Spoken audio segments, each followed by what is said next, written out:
Good morning, my favorite people. Welcome back to another exciting week of being at home and trying to learn at the same time. We are going to be looking at the associative property of multiplication. We're working on page 223. We're going to be looking at lesson 4.6. So, we've talked about the associative property of addition, and when we talked about that, we talked about putting things in group. We talked about grouping add-ins in different ways, but how the answer stays the same. The associative property of multiplication is going to be very similar to that. So first thing I want to break down is, if you don't remember what associative means, when you associate things, you're going to be connecting them or associating them with things. So if I said to you, ocean, think of all the things that are associated with the ocean. You could associate things like waves, the color blue, fish. You could talk about boats. You could talk about jet skiing. You could talk about all kinds of things that you associate with the ocean. Those are things that are similar to the ocean. They're not even similar. They're things that you connect to the ocean. So if I said to you, what do you associate with rabbits? You could say carrots. You could say Easter. You could say springtime. You could say fur. You could say long ears. Those are things that are all associated with rabbits. You could do the same thing with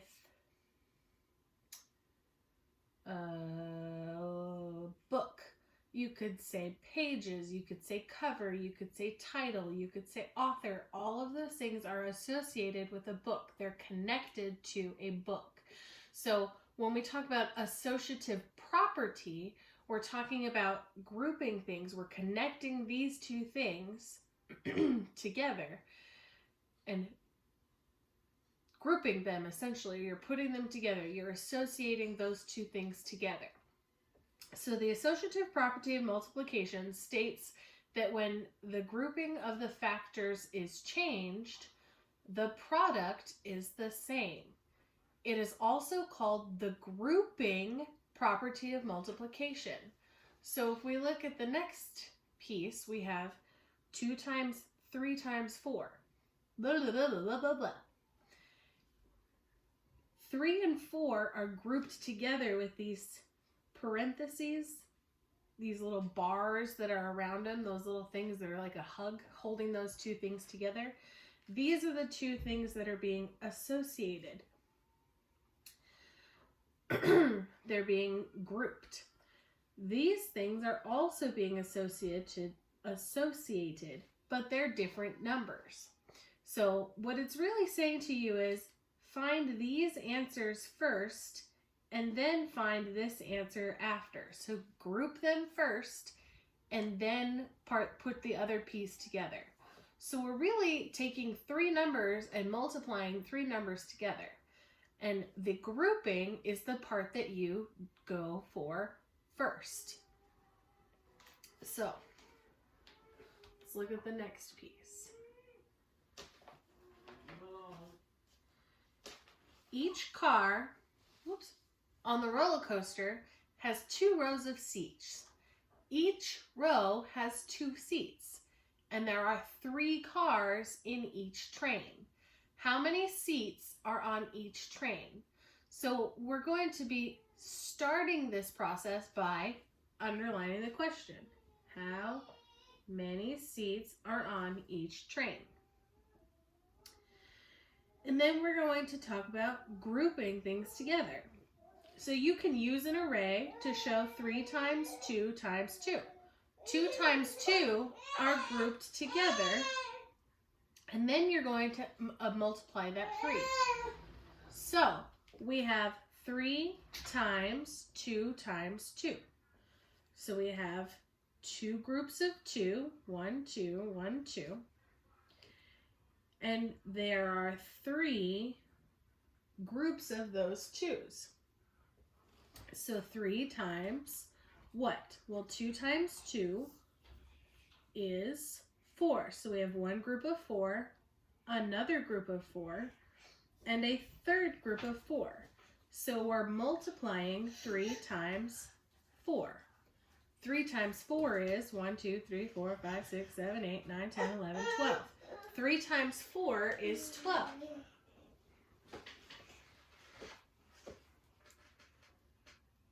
So there are 3 cars with 4 seats in each car. Therefore, there are 12 seats on each roller coaster train. You can change the grouping of that with where you put the parentheses, but the product or the answer is going to be the same. So we have 3 times 2 times 2. Well, 3 times 2 is 6, and 6 times 2 is 12. Let's go on to the next page.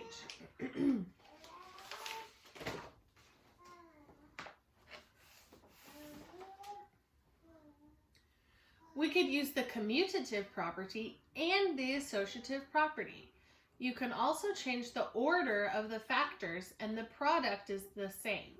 So we could say the groupings are going to give us the same answer and the order is going to give us the same answer. So 4 times 3 is again 12. Or 3 times 2 is 6. Okay. So 4 times 6 equals what? 24. If we look at the commutative property, the numbers are all the same. The numbers have not changed. The placement of numbers has not even changed. Well, the placement of the 4 has not changed, but the groupings around those have changed. So we have 4 times 3 times 2. What's 3 times 2? That's 6. So 4 times 6. We have 4 times 2 times 3. Well, 2 times 3 is in a different order, but the numbers are still the same, so our answer is still 6. And then we have 4 times 2. Well, 4 times 2 is 8. And then we're doing 8 times 3. So what's 4 times 6? 24. What's 4 times 6? 24. What's 8 times 3? Oh, wait, it's 24. So all of those give us the same answer. So what we're understanding is whatever order you put the numbers in, you're still going to get the same answer if you're doing all multiplication. So we have 8 right here. We have 3. So we want to know which one times 3. So we have 8 times 3 equals 24. So number 1 says, where can I do this where there's not a big shadow? There. Find the product of 5, 2, and 3. Write another way to group the factors. Is the product the same and why? So let's write this down. 5 times 2 times 3. 5 times 2 times 3. 5 times 2 times 3. We could group 2 and 3. We can group 5 and 2. I rewrote this here just for reference. So, write another way to group the factors. So we have 5 times 2 times 3, or 5 times 2 times 3. Is the product the same? Well, let's find out. 2 times 3 is 6. 5 times 2 is 10. 5 times 6 is 30. 10 times 3 equals 30. So are the products the same? Yes. The products are the same.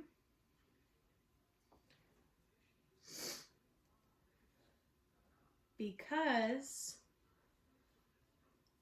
the factors don't change. If you need to pause the video and copy, now would be the time. Write another way to group the factors, then find the product. So there are 2 lines here because it's asking us to do 2 things.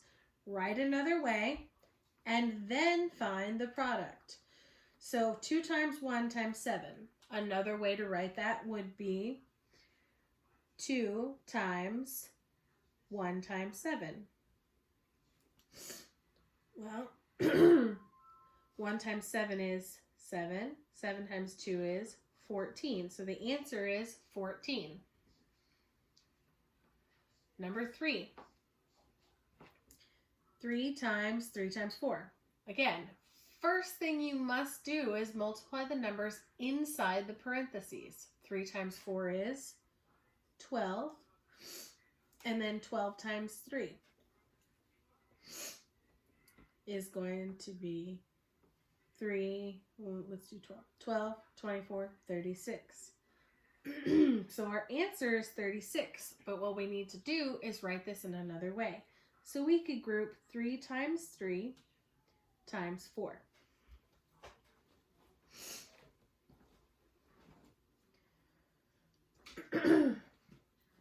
Okay, so let's regroup this. We have 5 times 2 times 5. You could also say 5 times 5 times 2.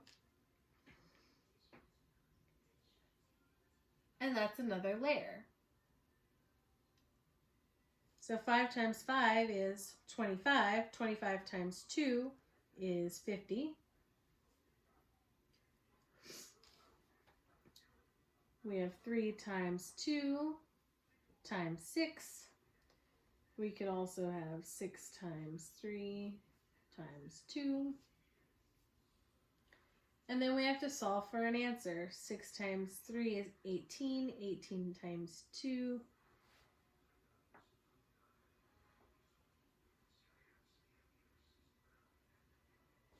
is 36.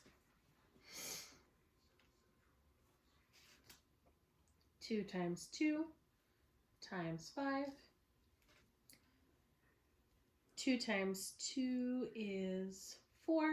4 times 5 is 20. We could say 1 times 3 times 6. 3 times 6 is 18. 18 times 1 is going to be 18. Okay, it's not hard. It's just about knowing the rule, and the rule says you can group them however you choose to group them.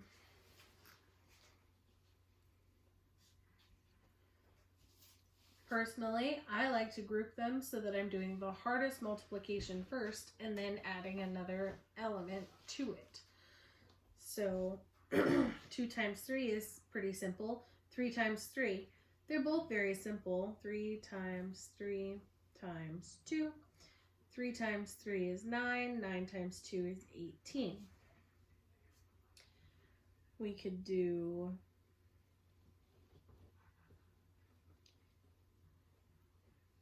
we could do 8 times 3 times 2. 3 times 2 is 6. 6 times 8 is 48. 2 times 5 times 5.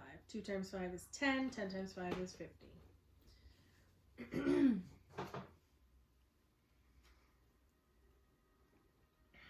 Put it into another order. We could say 3 times 2 times 4. 2 times 4 is 8. 8 times 3 is 24.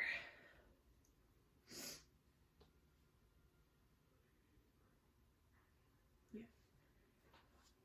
Okay. You could do 6 times 1 times 4. 1 times 4 is 4. 4 times 6 is 24.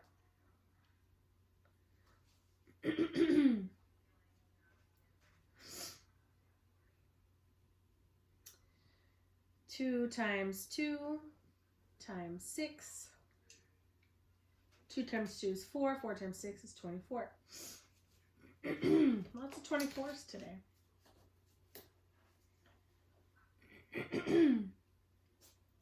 This time it says practice, copy, and solve. So you're going to practice doing these problems at home. I'm going to do a first couple with you just to make sure you got the point, and then you're on your own. Use parentheses and multiplication properties, then find the product. So again, I said that I personally like to look at the harder parts first and then add the extra elements. So 6 and 5 is going to be much harder than 5 and 2. 6 times 5 is 30. 30 times 2 is 60.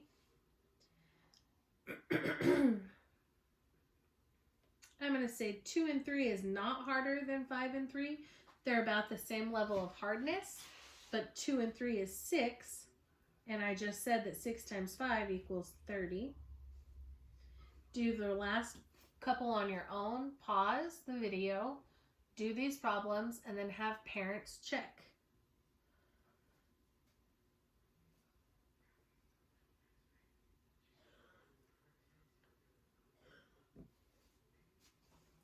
Number 20. It says find the unknown factor. So what we have to do is figure out which other multiple or which other factor is going to give us the answer of 56. So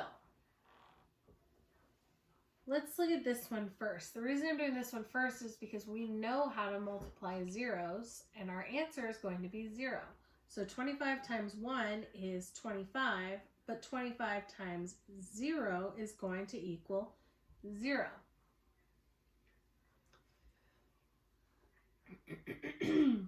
I want to look at this one next because it's grouped nicely for us. 2 times 2 is 4. So what number times 4 equals 32? We can multiply by 4 to figure that out. So we have 4, 8, 12, 16, 20, 24, 28, 32. 1, 2, 3, 4, 5, 6, 7, 8. So 8 times 4 equals 32.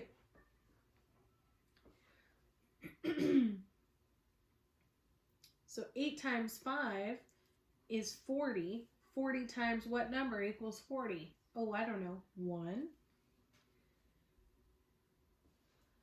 6 times 5 is 30. 30 times what equals 30? Again, it's 1. Interesting how that worked out. 7 times 2 is going to give us 14. 14 times what number is going to give us 56?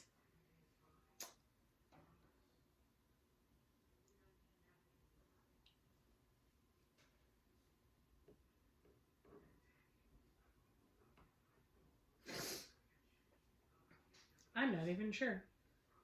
We'll come back to that.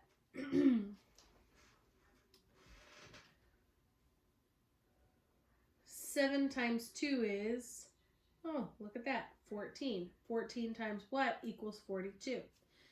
That's why I said I would come back to that. So let's count by 14s. We have 14, that's 1. 14 times 14 times 14 plus 14 is going to be 28. 28 plus 14 is going to be 42. So that's 3.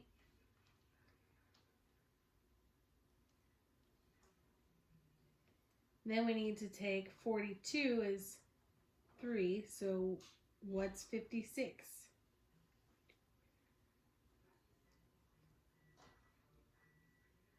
So it's going to be 4.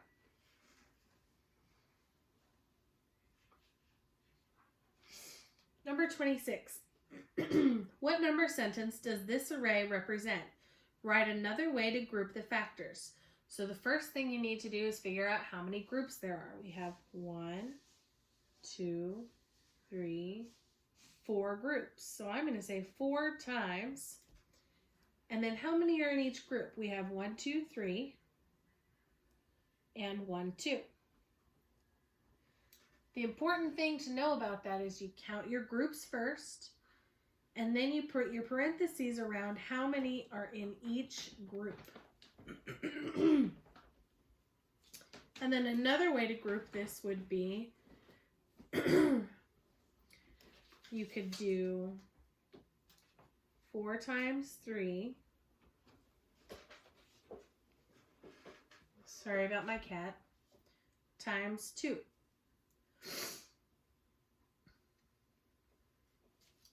Number 27. Jamal has 65 quilt patches. He makes 2 quilts with 5 rows of 6 patches in each quilt. How many quilt pouches will be left over? So the first thing I need to do is underline my question. How many quilt patches will be left over? Then I have lots of clues here. So we have to start somewhere. So he's making 2 quilts, okay? Each quilt has 5 rows of 6 patches. So I'm going to say my number sentence should be something like this. 2 times 5 times 6. And then we have this other clue up here, which is 65 quilt patches. How does that fit? Where does that go? Why is that important? How many patches will be left over? Left over means that we're going to be doing something. Left over is a clue for subtraction. So we have to find this number, and then we have to do something with this 65. So 5 times 6 is 30, and 30 times 2 is 60. And he's starting with 65. So 65 minus 60 means that he's going to have 5 quilt patches left over. So 5 quilt patches.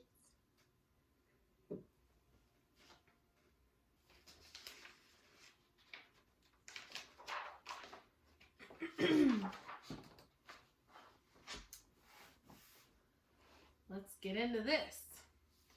Oh, fun fact, we're looking at a picture of a roller coaster, and those of you in my class will recognize this roller coaster as one of the highest roller coasters in the world because we've talked about it when we talked about roller coasters. Have fun. Represent a problem. Each car on the Steel Force train has 3 rows with 2 seats in each row. How many seats are on the train? Draw a quick picture. So we're looking at Steel Force, and we're looking at our clue that has to do with it. So let's go back and read the question. Each car on the Steel Force train has 3 rows with 2 seats in each row. How many seats are on the train? So we need to underline the question. How many seats are on the train? And find our clues. We have 3 rows, 2 seats in each row, that matters. And then our last clue is that there are 6 cars per train. So we have 6 times 3 rows of 2.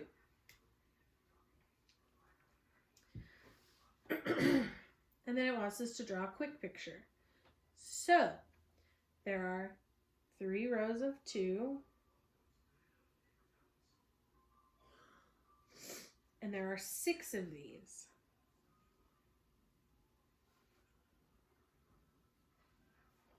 One, 2, 3, 4, 5, 6.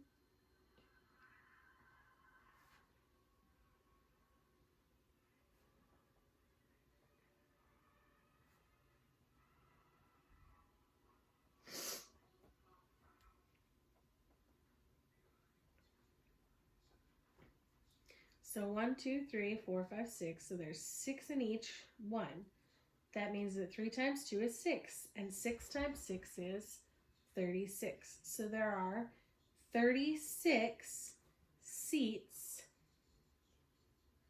on the Steel Force.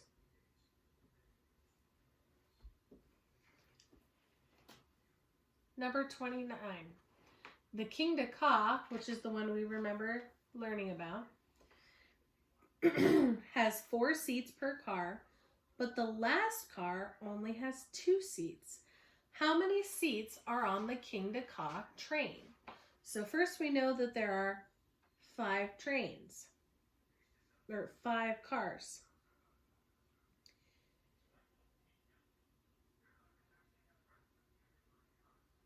So there are 5 cars. I'm sorry, forgot the question. How many seats are on the King de Ka train? So there are 5 cars.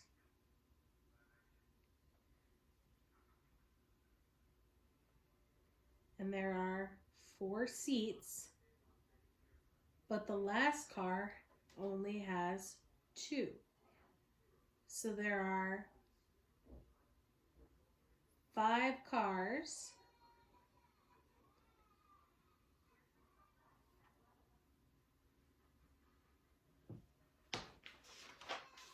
I want to make sure I'm doing this right. I'm pretty sure I'm doing it right, but I want to make sure.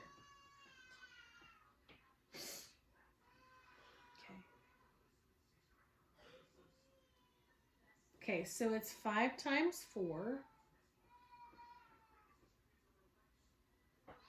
equals 20. And then the last car only has 2 seats, so we have to take 2 away. So it has 18 seats. I was doing it right. Okay, number 30. Each week, Kelly works 2 days for 4 hours each day and earns $5 an hour. Okay, so Kelly.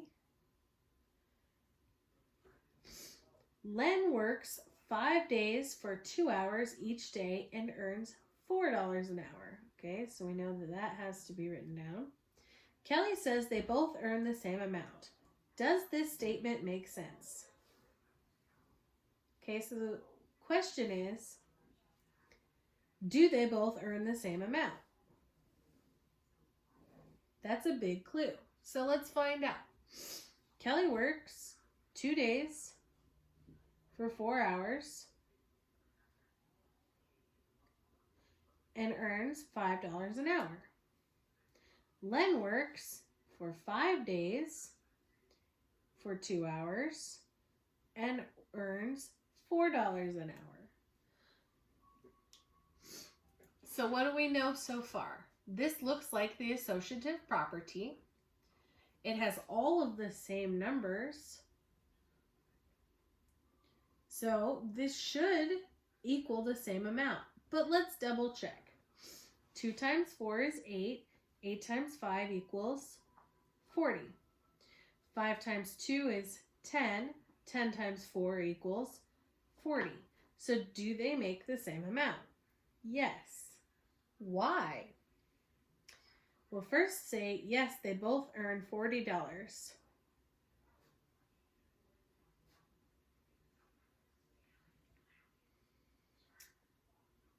Why is this? Because we use the associative property.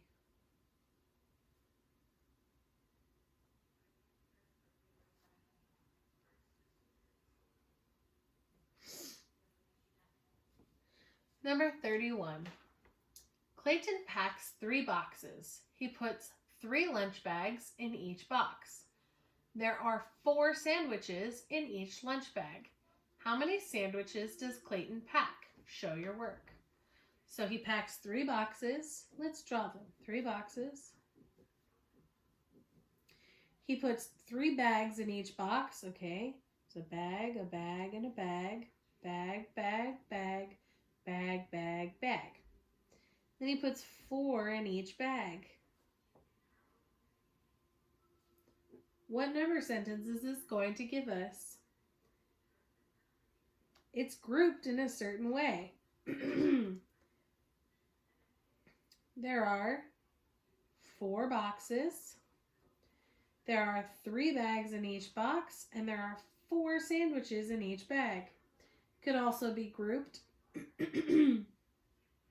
saying that there are,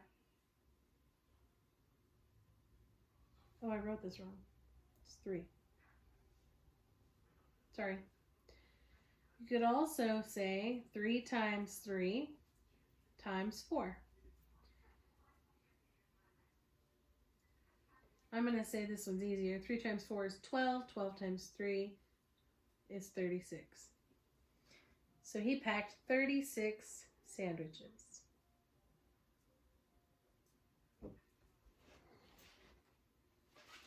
Okay.